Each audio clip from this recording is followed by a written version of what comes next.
Géopolis Télévision, dans les profondeurs de l'économie africaine. Tout de suite,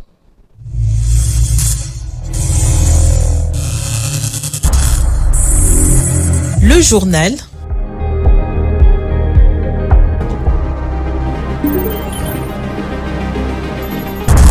Ce journal vous est présenté par Fonds des promotions de l'industrie, votre partenaire privilégié pour la réussite de vos projets.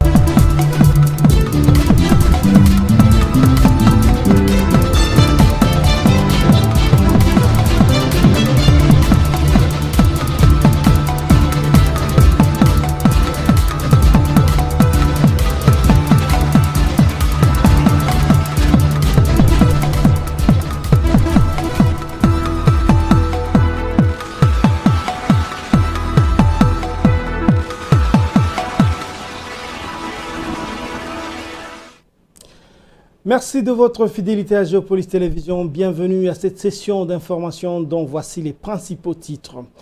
À l'Assemblée nationale, la bataille pour la récomposition du bureau est lancée sur les starting blocks. Eneboji, bien sûr, mais pour le poste de rapporteur adjoint, des opposants se bousculent pour hériter de ce siège laissé vacant après la démission de Dominique Monongo. À la une également, les enjeux autour du raffermissement du franc congolais ont été au cœur d'un échange hautement technique entre les députés nationaux et André Ouamesso, gouverneur de la Banque centrale du Congo. À l'international, l'Éthiopie accélère la transition énergétique. Le pays a lancé la construction de sa première raffinerie. Vous suivrez tout cela dans ce journal. Bonsoir à tous. La bataille pour la récomposition du bureau de l'Assemblée nationale est lancée alors que la majorité parlementaire s'accorde sur Eneboji pour succéder à Vital Kamerhe. L'opposition cherche encore la voix qui portera sa candidature au poste de rapporteur adjoint. Didier Ilunga. République démocratique du Congo, le poste des présidents et des rapporteurs adjoints sont vacants. Depuis le démission de Vital Kamerhe pour l'Union sacrée et de Dominique Monongo de l'opposition, ces départs sont intervenus alors que des pétitions visant leur éviction étaient en cours d'examen dans un climat de forte tension. Les élections prévues le 13 novembre devraient permettre de tourner cette page et de ramener davantage de sérénité au sein de la Chambre basse du Parlement. Du côté de la majorité parlementaire, un consensus s'est dégagé autour du député national Eneboji Sangara. Ce dernier a déposé sa candidature hier à l'issue d'une concertation au sein de la plateforme Union sacrée, majoritaire au Parlement. En revanche, le poste de rapporteur adjoint réservé à l'opposition suscite encore des discussions. Plusieurs noms sont avancés sans qu'un accord clair ne se dégage. Le parti Ensemble pour la République, reconnu comme opposition parlementaire, a présenté la candidature de Clotilde Mutita Kalunga, élue de Lubumbashi, comme candidate auprès du secrétaire de l'Union sacrée. Selon Christian Mwando, figure de ce parti, c'est elle qui doit être reconnue partout comme candidate de l'opposition, conformément au texte et loi en vigueur. Cette incertitude au sein de l'opposition contraste avec la cohésion affichée par la majorité qui mise sur une transition apaisée à la tête du bureau. Élu à 3 reprises député national de Walungu, Eneboji siège depuis 13 ans à l'Assemblée nationale. Il s'est imposé comme une voix respectée sur les questions économiques et budgétaires, notamment au sein des commissions Ecofin et Environnement. Désigné par le président Félix Tshisekedi après concertation avec le présidium de l'Union sacrée, il apparaît aujourd'hui comme le candidat naturel pour succéder à Vital Kamerhe à la présidence du bureau. Les réactions ne finissent pas de tomber après que le vice-premier ministre en charge de l'intérieur et sécurité, Jacquemain Chabani, a demandé aux assemblées provinciales de voter des motions interdisant les pétitions de déchéance à l'issue d'une réunion avec les gouverneurs et les présidents des assemblées provinciales.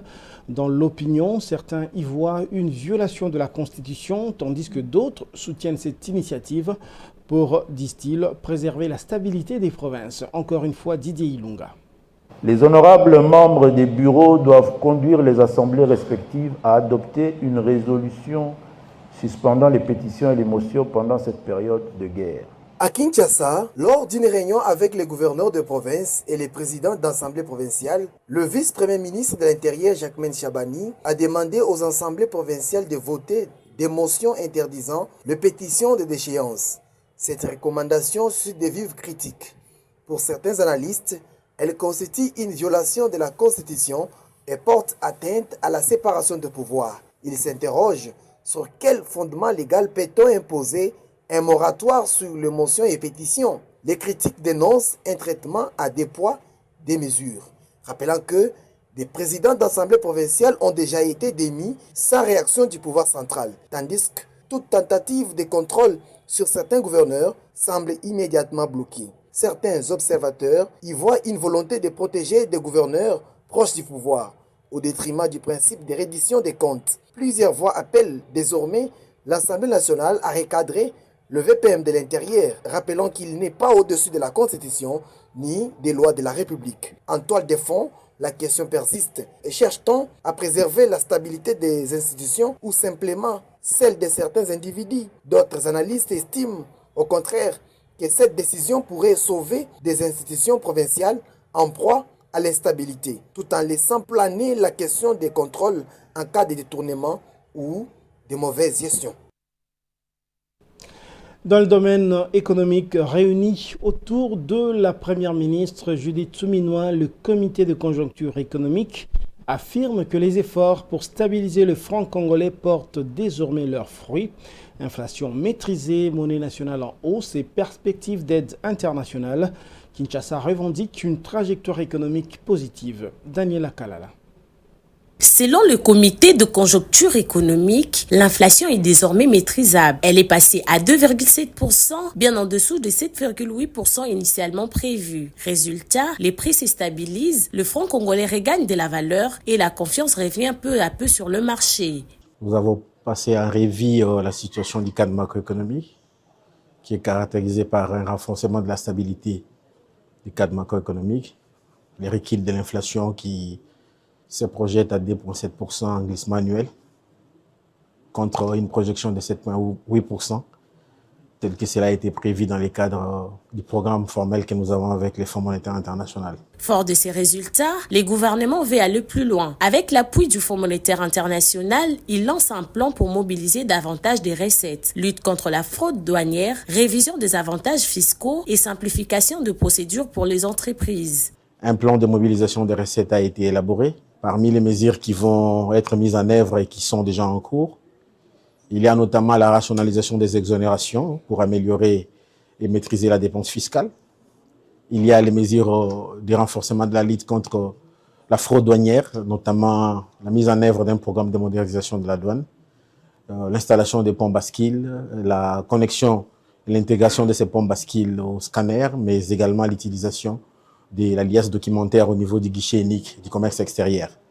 L'une de grandes réformes portera sur la TVA. Grâce à la généralisation de la facture normalisée, l'État espère mieux tracer les transactions et faire entrer plus d'argent dans les caisses publiques. Enfin, une perspective encourageante, la RDC pourrait bénéficier d'un appui financier de 450 millions de dollars du FMI 2 décembre prochain. Un soutien bienvenu, mais pas une solution miracle, prévient le ministre des Finances Doudou Fwamba. Il faut noter que dans le cadre de la mise en œuvre du programme formel avec les Fonds monétaires internationaux, nous avons validé un certain nombre d'objectifs quantitatifs à fin juin, dont notamment la situation du solde budgétaire intérieur qui a été respectée, mais également les niveaux d'accumulation des devises pour le renforcement des réserves d'échange.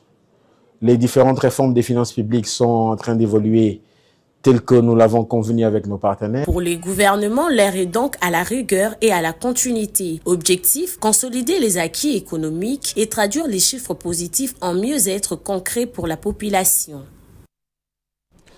Et dans un exercice de redevabilité, André Oromeso, gouverneur de la Banque centrale du Congo, a répondu à la question d'actualité qui lui a été adressée par le député national John Efambe devant l'Assemblée nationale, en rapport avec les enjeux liés au raffermissement de la monnaie nationale. Des plus amples détails avec Dieudonné Wanali.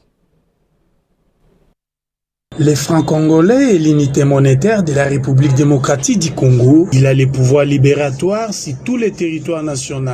André Wameso, gouverneur de la Banque centrale du Congo, a répondu le 6 novembre dernier à la question d'actualité lui adressée par l'honorable député national John Efambe Ekamba, élu du mouvement de libération du Congo dans la circonscription électorale de Lukunga. C'était devant la représentation nationale réunie en session ordinaire en rapport avec les enjeux liés au raffermissement de la monnaie nationale. S'agissant du rôle du franc congolais, le gouverneur André Wameso a souligné à l'attention de la plénière que les dispositions légales et réglementaires accordent une place de choix au franc congolais. Aujourd'hui, c'est notre monnaie qui s'apprécie, mais si notre monnaie s'apprécie, ça veut dire aussi que les devises étrangères se déprécient. Et quand une devise étrangère se déprécie, vous perdez du pouvoir d'achat. C'est tout à fait normal. Et ici, la Banque centrale fonctionne pour protéger la monnaie nationale. L'article 1 de notre Constitution dit que la monnaie nationale, c'est le franc congolais. La réglementation de change stipule dans son article 6 que les transactions se dénouent en franc congolais et que les prix sont affichés en franc congolais. Il faut tout simplement que notre population, nos entreprises, intègrent le fait qu'ils peuvent et ils doivent consommer en francs. Je ne leur demande pas de tout basculer, mais au moins d'avoir une partie de leur économie en francs congolais, une partie des transactions qu'ils doivent faire en francs congolais, mais une baisse de 10% du carburant en francs. Si vous devez acheter ce carburant en dollars, alors que le dollar s'est déprécié de 27%, c'est une augmentation du prix du carburant de 17%. Ça aussi, la population doit l'intégrer. Et toutes les personnes qui se plaignent de l'appréciation du franc congolais, ce sont des personnes, au fait, qui dépensent en dollars. Ils doivent dépenser dans la monnaie nationale. Je vous remercie. Cette stabilité étant un acquis bénéfique pour la nation, il convient, selon les gouverneurs de la BCC, que tous les acteurs, y compris le gouvernement congolais, jouent leurs rôles respectifs pour que cette évolution favorable de l'économie se consolide dans la durée. Pour ce faire, il importe d'épargner et de consommer en francs congolais. Après avoir investi en Égypte, au Nigeria, en Afrique du Sud et au Zimbabwe, la compagnie multinationale chinoise Coeng manifeste son ambition de s'installer en RDC. Son manager général, Bruce Chou, et ses partenaires de la région Afrique ont pris langue avec le directeur général du Fonds de promotion de l'industrie, Hervé Claude Ntumba, en vue de sceller un partenariat gagnant-gagnant. Suivez. Après avoir investi en Égypte, au Nigeria, en Afrique du Sud et au Zimbabwe, la compagnie multinationale chinoise Coeng manifeste son ambition de s'installer en République démocratique du Congo. Son manager général Bruce Chou et ses partenaires de la région Afrique ont pris langue ce jeudi avec le directeur général du Fonds de promotion de l'industrie, Hervé Claude Ntumba Batukonke, en vue de sceller un partenariat gagnant-gagnant. Cette entreprise sollicite le soutien du FPI qui finance les industries de transformation au pays. Le DG Ntumba, qui a passé plus de 2 décennies à la Banque mondiale et dispose d'un carnet d'adresses, constitue une caution et inspire confiance pour injecter les capitaux dans des domaines rentables, d'après Angen Guo, représentant de cette société en Afrique australe. Les provinces ciblées sont le Grand Kasaï et le Congo central, où la compagnie compte investir dans la production et la transformation agro-pastorale. Le FPI, qui tient à la transformation, est prêt à nouer une alliance stratégique avec cette compagnie. Avec une agriculture mécanisée et des eaux pour la pisciculture, ce projet va créer des emplois et contribuer à la vitalité économique du pays. Il facilitera l'autosuffisance et la sécurité alimentaire. La RDC, qui dépense des milliards de dollars chaque année pour importer des produits alimentaires, pourra affecter cet argent dans d'autres secteurs et diversifier son économie.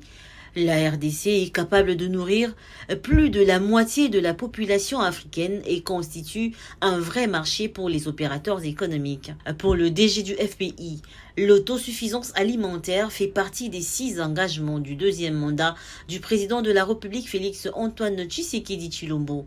Des investissements colossaux dans l'agro-industrie et une réponse idoine à la vision du chef de l'État concernant la revanche du sol sur le sous-sol. Après son entretien avec les investisseurs chinois, zimbabwéens et nigériens, Hervé Claude Ntumba a présidé une cérémonie de remise des brevets à plusieurs agents et cadres ayant accompli 10 à 20 ans de service au sein du FPI. Une innovation qui va se perpétuer pour valoriser les ressources humaines.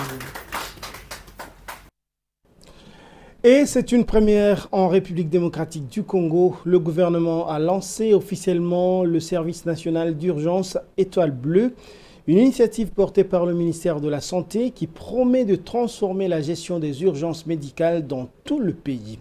C'est un reportage signé Gigi Nende.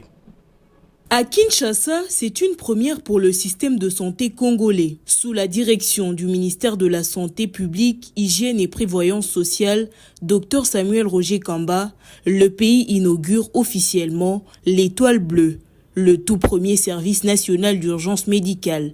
Objectif, assurer une réponse rapide et coordonnée face aux accidents, urgences et catastrophes sanitaires grâce à une infrastructure moderne et à des équipes spécialisées. Vous savez tous que quand il y a un accident à Kinshasa, quand quelqu'un fait un malaise à l'école, n'importe où, on ne sait pas qui appeler. Chacun doit se débrouiller. Chacun doit prendre son taxi, commencer à mettre le malade dans un taxi, dans la voiture du voisin. Chacun doit se débrouiller. Le chef de l'État a dit non, on arrête ça. Il faut qu'il y ait une réponse organisée, une réponse structurée, une réponse coordonnée. Et donc on met en place un système d'urgence médicale qui va intervenir. Ce système va être composé de plusieurs choses. Première chose, c'est qu'il nous faut du matériel, des ambulances, des motos, des équipements. Pour concrétiser cette vision, le gouvernement déploie un important appui logistique, 150 ambulances, 150 motos médicalisées et des kits complets de réanimation. Des moyens destinés à atteindre même les zones les plus isolées du pays. Nous avons déjà commandé plus de 150 ambulances, plus de 150 motos, 150...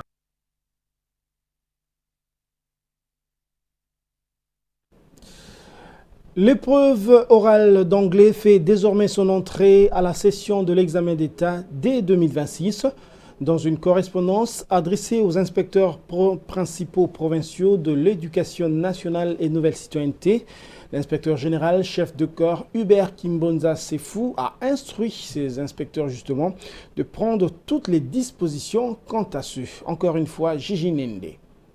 Les finalistes des humanités seront désormais soumis à une épreuve orale d'anglais à partir de l'année scolaire 2025-2026 en RDC, conformément à une décision du ministère de l'Éducation. Cette mesure vise à renforcer la compétitivité des apprenants dans les domaines professionnels et scientifiques et l'épreuve sera organisée en même temps que l'oral de français. C'est dans une correspondance adressée aux inspecteurs principaux provinciaux de l'éducation nationale et nouvelle citoyenneté de l'inspecteur général chef de corps Hubert Kimbonza Sefou, enjoint ces derniers de prendre toutes les dispositions y afférentes pour l'effectivité de l'épreuve orale d'anglais à la session de l'examen d'État 2026. Il justifie cette réforme par le souci de rendre plus compétitifs les élèves dans les milieux professionnels, l'anglais étant devenu, soutient-il, une langue incontournable dans tous les domaines. Les experts dans l'enseignement ne sont pas en reste. Zachary Moma, syndicaliste et professeur d'anglais au Tanganyika, salue la réforme. Nous saluons la décision prise par l'autorité de l'éducation nationale et nouvelle citoyenneté, celle d'introduire l'oral d'anglais aux examens d'État. Ceci va permettre à notre système de s'adapter aux standards internationaux parce que avec l'allure que l'anglais est en train de prendre aujourd'hui dans le monde entier, il était important que le rat d'anglais se fasse aux examens d'État pour permettre aux élèves d'être concentrés. Notre plaidoyer aujourd'hui est de demander au ministère d'ajouter le nombre d'heures de ces cours pour permettre aux enseignants d'enseigner efficacement et aux élèves d'être concentrés.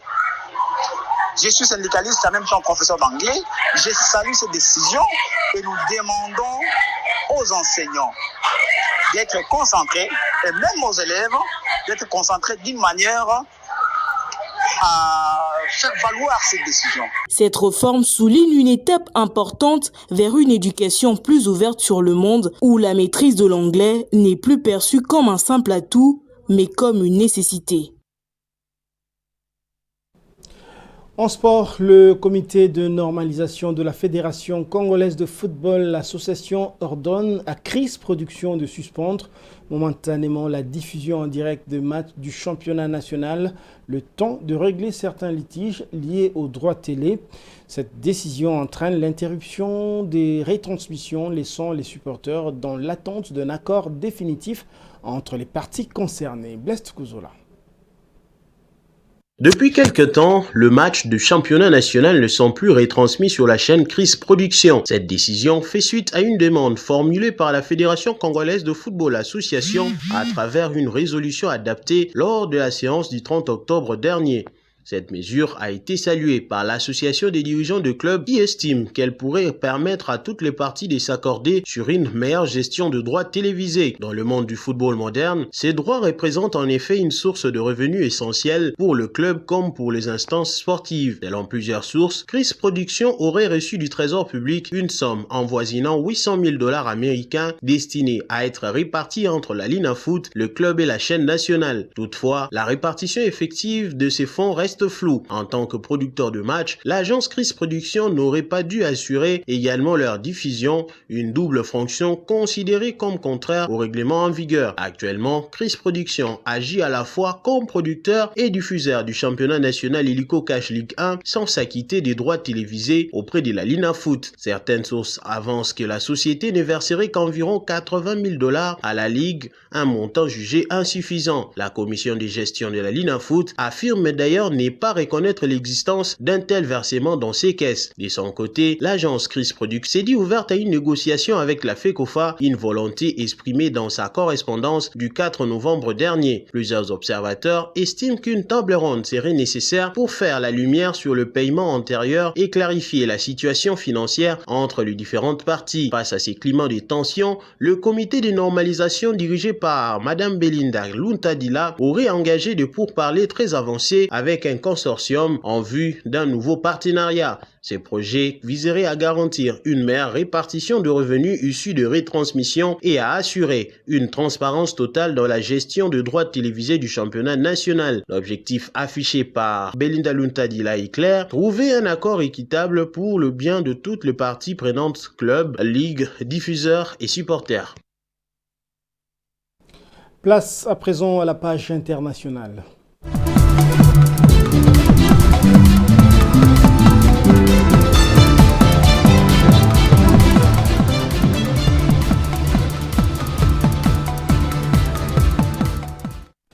Je l'avais annoncé en titre, l'Éthiopie accélère sa transition énergétique.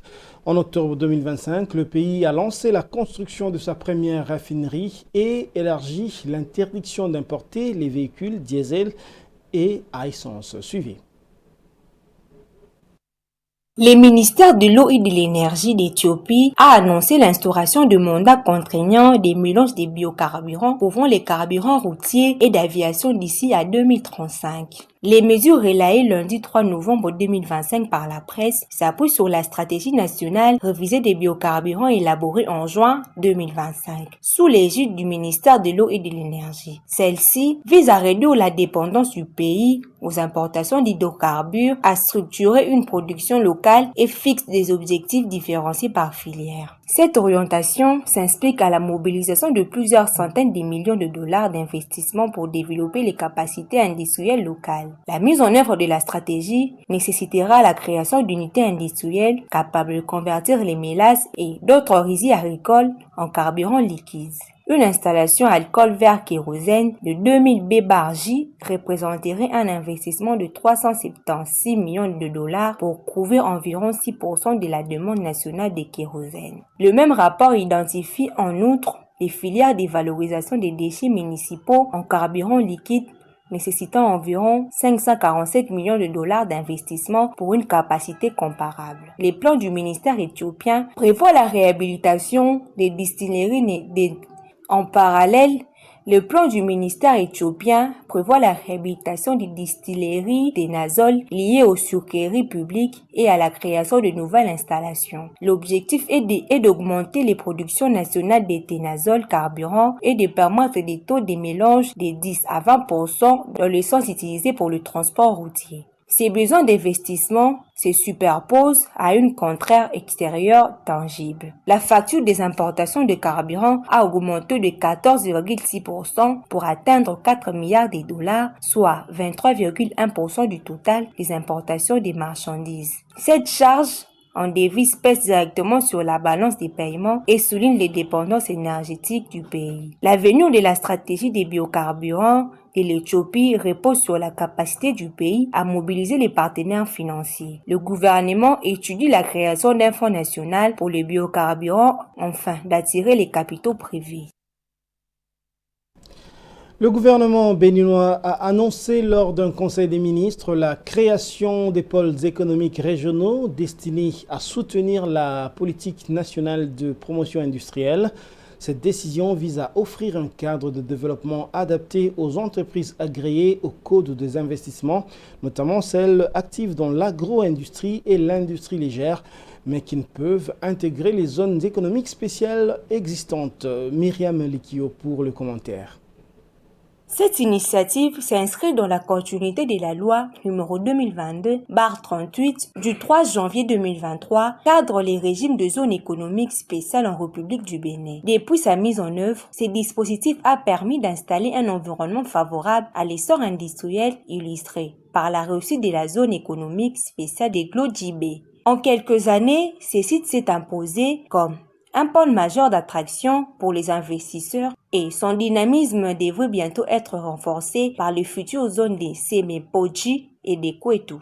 Conscient toutefois que toutes les entreprises ne disposent pas de la taille ou du profil requis pour s'y implanter, le gouvernement attend désormais à atteindre les objectifs industriels à l'échelle nationale. Les pôles économiques régionaux auront pour vocation d'assurer un développement équilibré du territoire en offrant à chaque région un modèle de cadre physique propice à l'implantation et à la croissance des entreprises locales. La gestion de ces pôles sera confiée à des autorités administratives et des régulations qui auront la charge de conduire les études de faisabilité, de sélectionner les sites et de définir les tracés des zonages.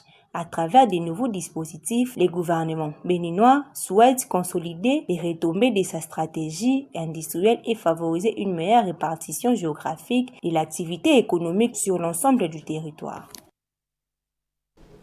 Place à présent à l'actualité vue par les journaux. C'est la revue de presse sélectionnée et commentée par Domomat.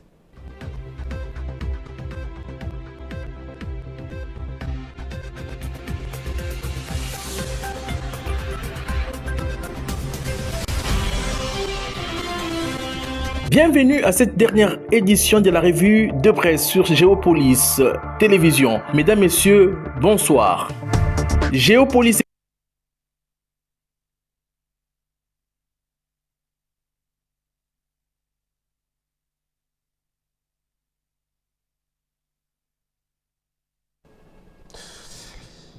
Voilà, toutes nos excuses pour cette interruption brutale due à une panne technique. C'est donc par cette note que nous allons mettre un terme à ce journal, mais avant de le boucler complètement, je vous en rappelle ses principaux titres. À l'Assemblée nationale, la bataille pour la récomposition du bureau est lancée et sur les starting blocks. Aimé Boji, bien sûr, mais pour le poste de rapporteur adjoint, des opposants se bousculent pour hériter de ce siège laissé vacant après la démission de Dominique Monongo. Et puis, vous l'avez suivi, les enjeux autour du raffermissement du franc congolais ont été au cœur d'un échange hautement technique entre les députés nationaux et André Ouamesso, gouverneur de la Banque centrale du Congo. À l'international, l'Éthiopie accélère la transition énergétique. Le pays a lancé la construction de sa première raffinerie. C'est la fin de cette édition. Merci de l'avoir suivi et bonne suite de programme sur Géopolis Télévision.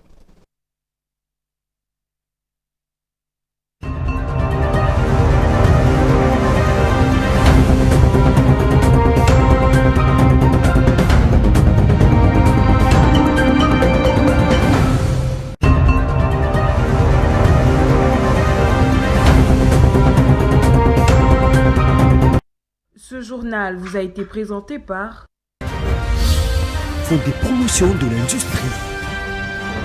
Votre partenaire privilégié pour la réussite de vos projets.